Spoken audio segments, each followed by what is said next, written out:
It all starts With a shot of an office celebration, where it seems like the staff is celebrating the birthday of the boss. Wesley Gibson, the main character, narrates the events, and tells the audience that his job title is of an account manager, and that he used to be called an account service representative.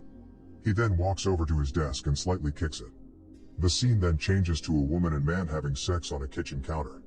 Wesley tells the audience that it was his girlfriend, who was having an affair with his best friend.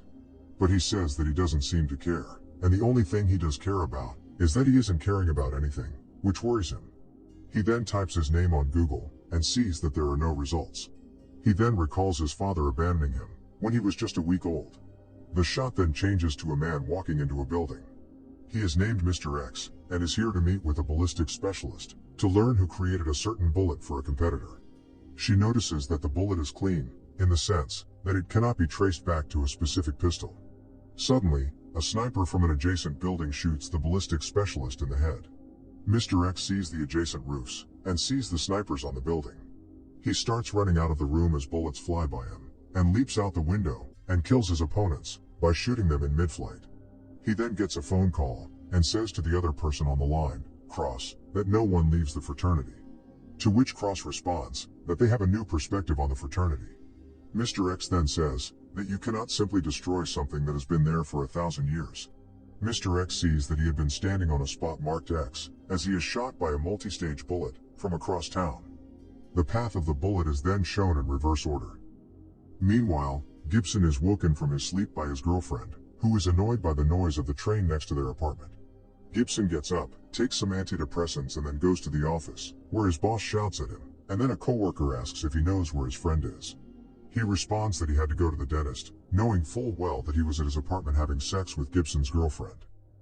Gibson encounters a mysterious woman one night in a drugstore, who tells him his father was an elite assassin, who was killed the day before.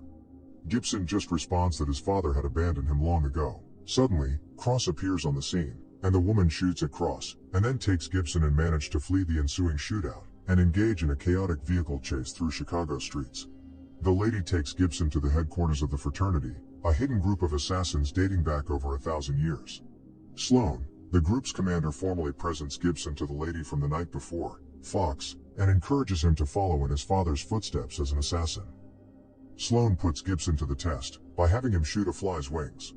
He decapitates numerous flies by shooting their wings off. Sloan claims he was able to do so because when he's anxious, his heart beats 400 times per second. When Sloan asks whether he wants to learn how to manage it, he flees in terror. Gibson wakes up the following day, believing it was all a nightmare, but he discovers his father's rifle and $3.6 million in his bank account.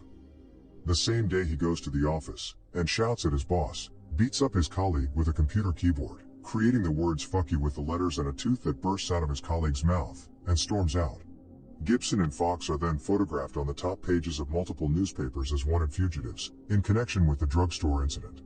Then he sees Fox, who has been waiting outside, and she offers him a lift back to the fraternity's headquarters, which is a rundown textile mill.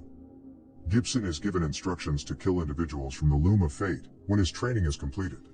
The loom delivers the names of the targets through a binary code, concealed in weaving faults of the cloth. Gibson has second thoughts about killing his victim while on his first job.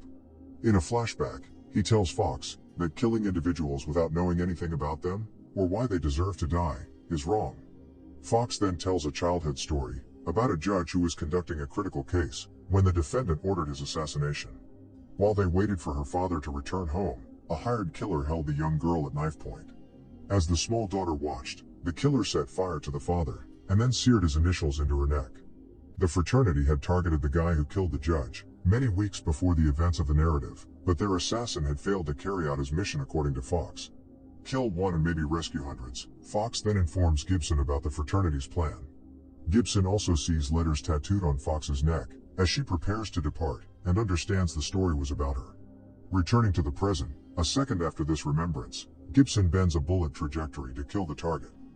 When Sloan instructs Gibson to kill someone, Gibson always asks if the victim is Cross, since he is itching for vengeance. Sloan granted his desire at one point, since Cross is the next target. Although Fox believes it is too early, Sloan sends her another order, this time with Gibson as the target.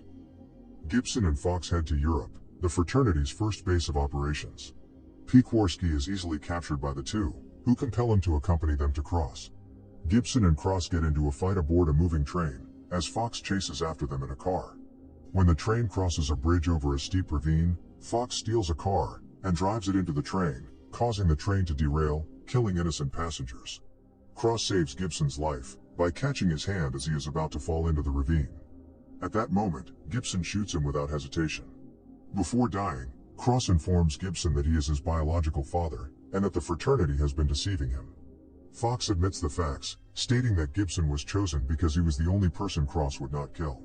Fox then informs Gibson of the kill order, and prepares to fire her weapon at him. Gibson, on the other hand, breaks the glass under him, and falls into the river below. Gibson wakes up in a flat, directly across the street from his previous residence. Pekorsky is there. He realizes that the flat belonged to his father, who had been watching him his whole life. Gibson is given a loom weaving by Pekorsky, and told to decipher it. Gibson is taken aback when he sees Sloane's name woven into the fabric. Pekorsky then reveals that Sloane began producing his own targets, after realizing he was the next target set by the loom of fate, and after discovering this, Cross went rogue, and Sloane set the fraternity against him. After revealing everything, Pekorsky leaves after handing Gibson travel tickets, and telling him that his father hoped for him to have a peaceful life. Gibson discovers a secret chamber, containing all of his father's weaponry and maps when researching the apartment further. He even discovers a supply of the exterminator's mini-bombs, which leads him to believe that the exterminator was working with his father. After that, Gibson devises a strategy to eliminate Sloane and the fraternity. When Sloane walks into his office, he is surrounded by Fox and her other expert assassins. Sloane is murdering for profit according to Gibson, by giving his men fake kill orders. He then tries to assassinate Sloane, but is stopped by Fox. Sloane then looks at Fox, and accepts everything that he has done. He then reveals that the weaving had brought up all of their identities, and that he had just acted to protect them. He goes on to say that if they genuinely believe in the code, they should put their lives on the line right now. Otherwise, Gibson should be killed. The other assassins plan to assassinate Gibson, but Fox turns on them. She curves a bullet to kill the assassins in a circle, then throws her gun to Gibson, before moving back into the trajectory of the bullet. Sloane manages to get away. Gibson, being impoverished once more, is at a loss for what to do with himself. While Gibson offers narration, we see a young guy, sitting in a cubicle in front of a computer, just like Gibson did at the start of the movie. Like at the beginning of the film, the guy puts the name Wesley Gibson into Google, but receives no results. Sloane comes brandishing a pistol, and aiming it at the man's head. At that point, the man turns around and stares down, revealing himself to be a decoy. Sloane looks down, and notices he is standing in a designated area. He then looks up and exclaims, "Oh fuck," before Gibson, who is miles away, shoots from the same window where his father murdered Mr. X at the start of the film. If you enjoyed this video, make sure you will subscribe to my channel. See you tomorrow in the next video.